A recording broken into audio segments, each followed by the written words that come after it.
Autism Interview number 149.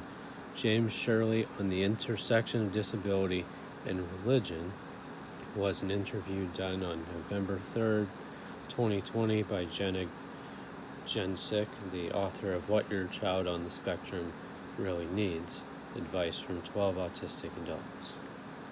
James is a truck driver, ordained minister, vlogger from Pennsylvania with an MA in theology. Identifies as ISTJ, is passionate about disability, and is actively involved in many human rights organizations, corresponds with elected officials to improve public policy, and is working on a film about disability experience. This week, James shares his experience with the intersection of disability and religion and how he's managed life.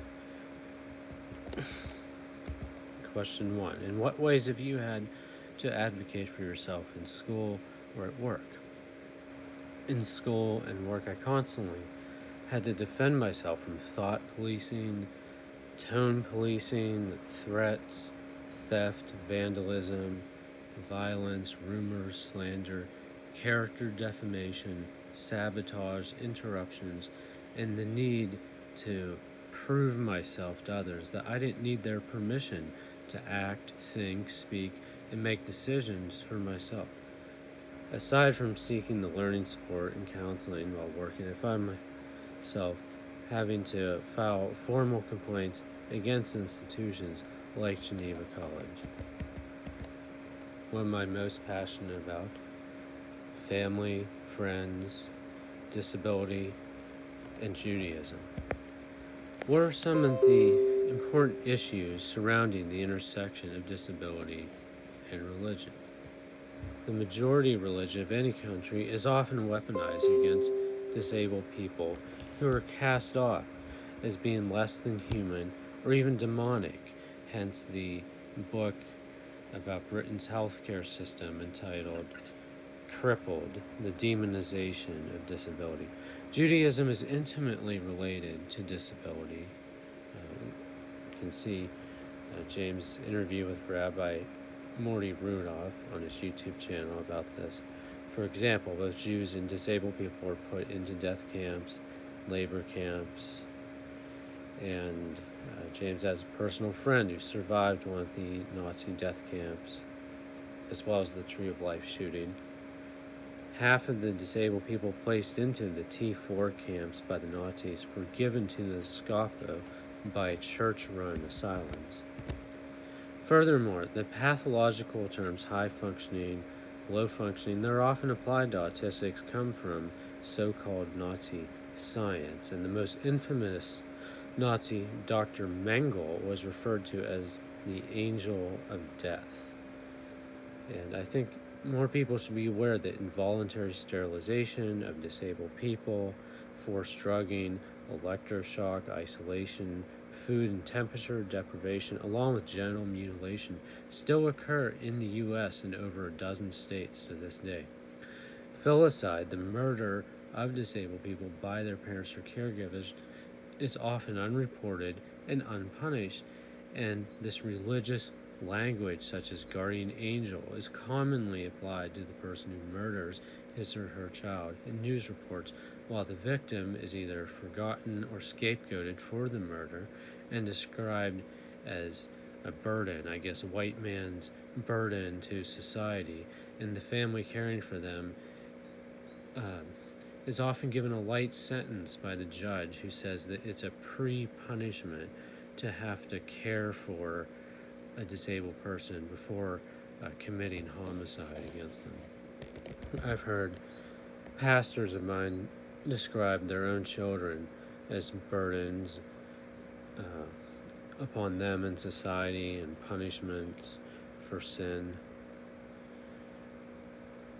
Even though Jesus clearly taught in the Gospels that neither this man nor his parents sinned, that he was born blind, but he was made so for the glory of God. I'll point out he didn't say that society in general was not guilty, and perhaps it's the collective and systemic ableism of our society that would be a more likely cause of this through eugenics.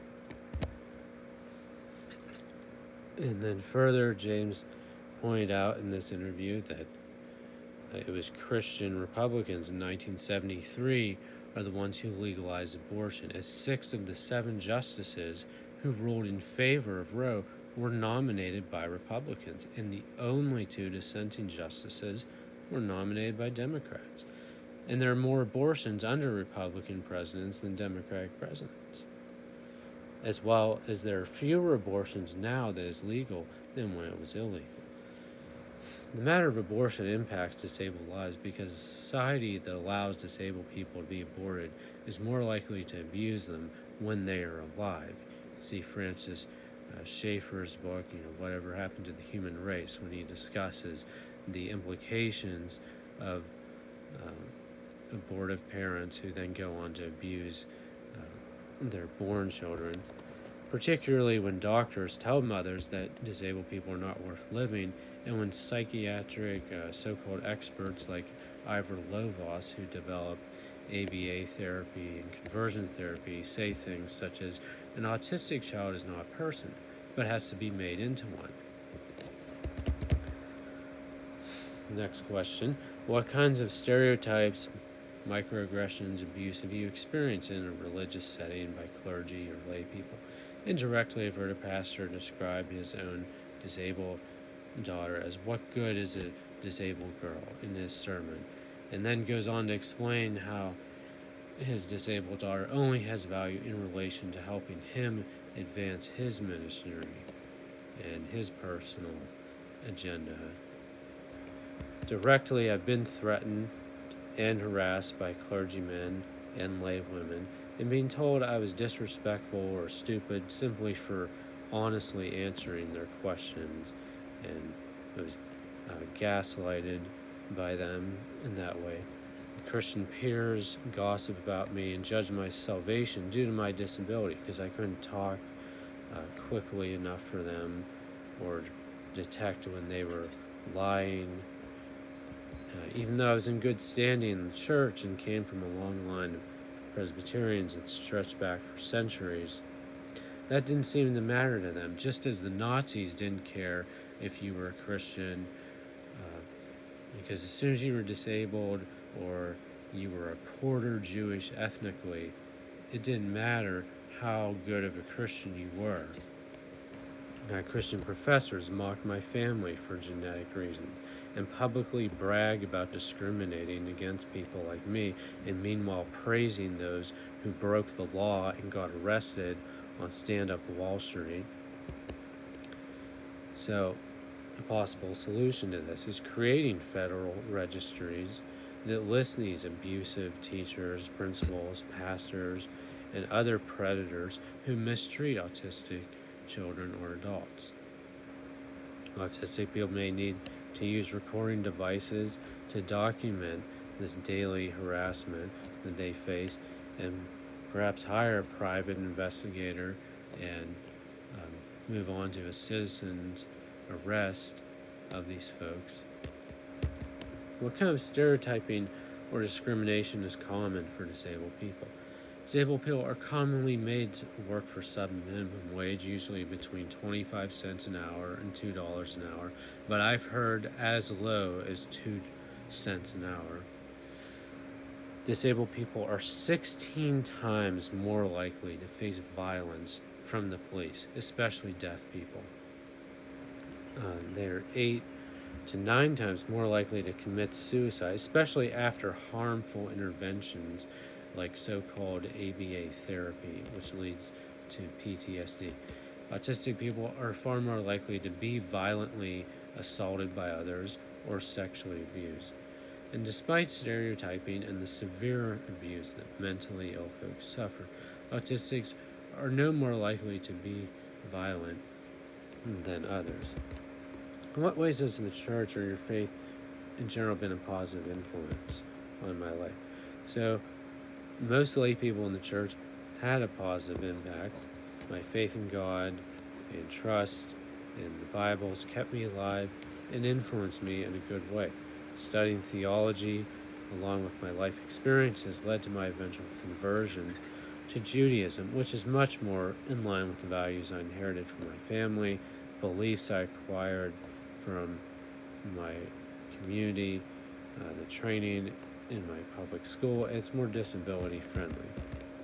In my opinion, Judaism is the best religion for short, disabled, or autistic people, as Jews tend to be shorter, have a more literal approach to the Bible. And unlike the neurotypicals and Christian, Derridian, allegorical method, Judaism also affords federal hate crime protection, as well as the right to go to Israel and become citizens of a safer country that respects the life of disabled people. I think because of the shared history of violent oppression and concentration camps. How's your life been impacted by Haidism?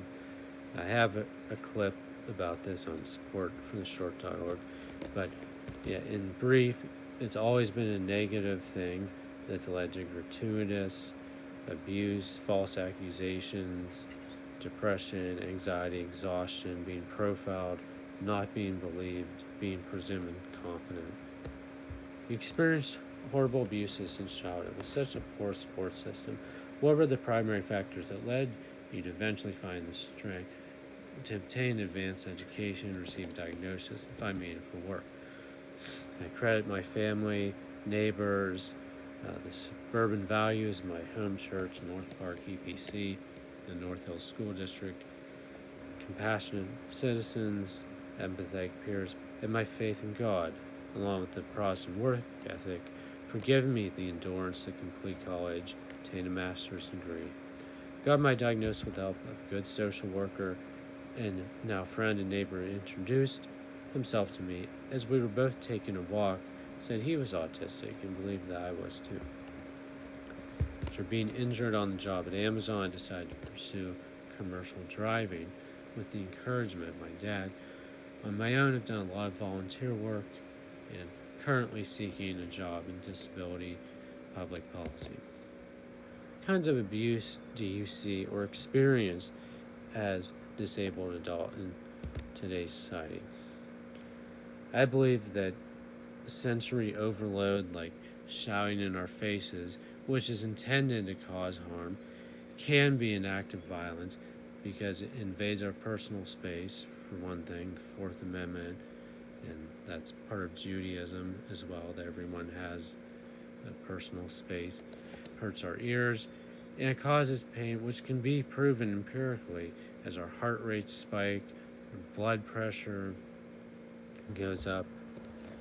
And so I'd recommend cover your ears, close your eyes when you're confronted by these loud, aggressive people.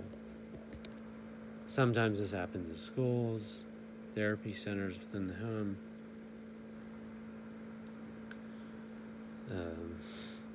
And school districts are bound by law, according to the Supreme Court precedent, to protect disabled students from harassment. I also believe reparations should be paid to the survivors of forced drugging, electroshock, sterilization, and so on. And I am working on beginning my own reparations fund for Jews, working class, disabled people, and there's already a fund for disabled people of color that's headed up by Lydia Brown and others. All the studies show that interventions, which are supposedly intended to cure or fix autism, cause trauma, stress, and permanent psychological harm, including memory and concentration problems. Issuing a public apology for these maltreatments would be a good thing as well. And similarly, compliance training sets up autistic people for sexual assault and violent abuse in relationships, as they're taught that they can never say no.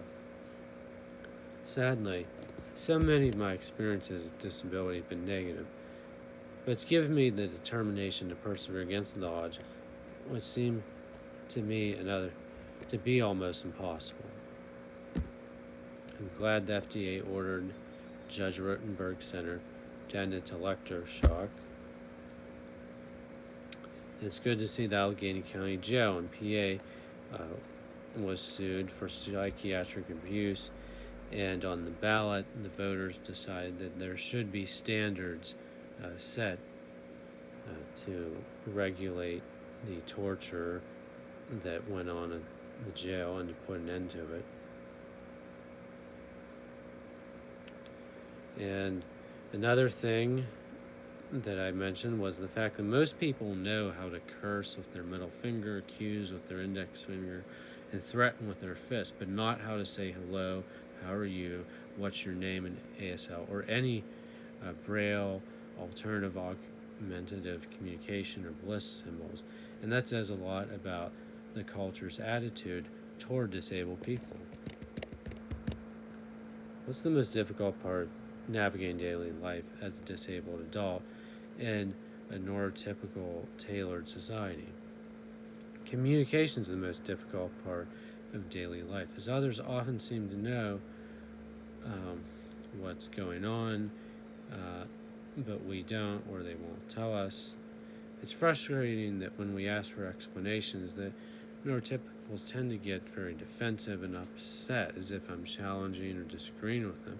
They often seem to be more interested in competing or confronting us than being our friends or trying to understand. Everyone seems to understand unwritten or even unspoken rules that we were never informed of. And we almost feel as if we're speaking or thinking in a different language from others.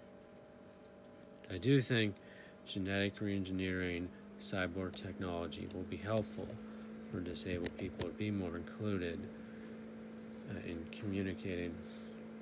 How can neurotypicals change their behavior or expectations to help people on the spectrum? There are a number of cliches and phrases that I've encountered from neurotypicals over the years that seem rude and frankly disingenuous, such as making comments or asking insincere questions like "What's that?" or "What are you doing?" when in fact you're not interested in knowing what it is, or what we're doing, but instead these questions are intended as insults or indirect commands to try to get us to stop doing or talking about whatever we're doing or talking about, so that they can monopolize the conversation by doing 90% of the speaking. We also find it dishonest when neurotypicals speak in the third person but actually mean what they're saying in the second or first person, and vice versa, or when they speak in the past tense and use stories from history to actually refer to present events. Sometimes this is referred to as object lessons and sermons. And it's a euphemism to talk about people, which is both misleading and dehumanizing to see people as mere objects. And this is part of the conservative version of the cancel culture. Neurotypicals often blame me and get mad for me not being able to read their minds, even though they claim that only God knows your heart, that no one knows your true thoughts or motives, like 1 Samuel 16:7 says. Finally, classmates and co-workers should make mutually agreed upon and drafted written contracts with autistic individuals so that it's very clear what these social expectations are on both sides, instead of just assuming the autistic person will automatically know or understand unwritten roles, expressions, gestures, or implied ideas that are often spoken of in off terms, such as being told that we're doing something wrong, or the neurotypical will say, well, we're just doing this to you because you are, or because you're doing it, and then they can't provide a specific example of what, where, or when we actually did this, or a principle may tell an autistic child that it's his fault that he's being picked on by other kids, and then the principal can't explain why or how it's supposedly his fault. Anything else you'd like to share?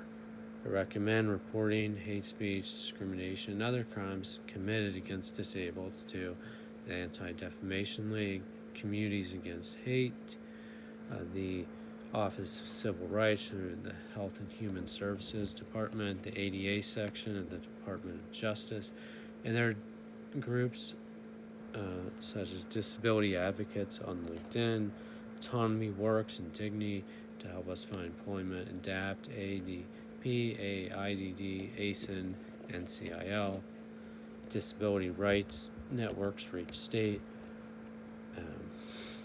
the Disability Leadership Institute, and often research studies like SPARK for autistic families or your local university that families or individuals can participate in and get paid. There's the Joe Travolta Film Camp, which is a good resource for children, young adults. And as a note for guardians or parents who may not be informed of the risks of certain medications that are given to their child, they should find out because the doctors unfortunately do not always tell you what the risks are of these medications, and as well as the legal ramifications of certain diagnoses or inpatient treatments that may bar them from military service or from becoming an attorney or other things potentially for the rest of their life.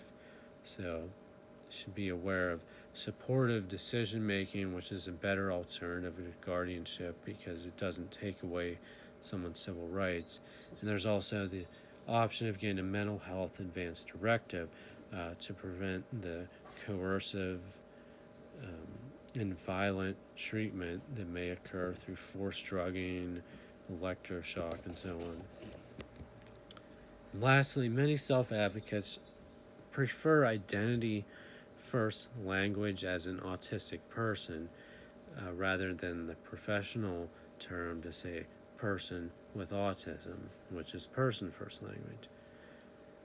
But personally, I prefer to just be called by my name because I don't think either of those two above are helpful because both of them involve labeling and othering the person. We don't refer to normal people as non-disabled person or person without a disability. And disability is a normal part of human existence. So we should just be referred to like anyone else by our names or by pronouns.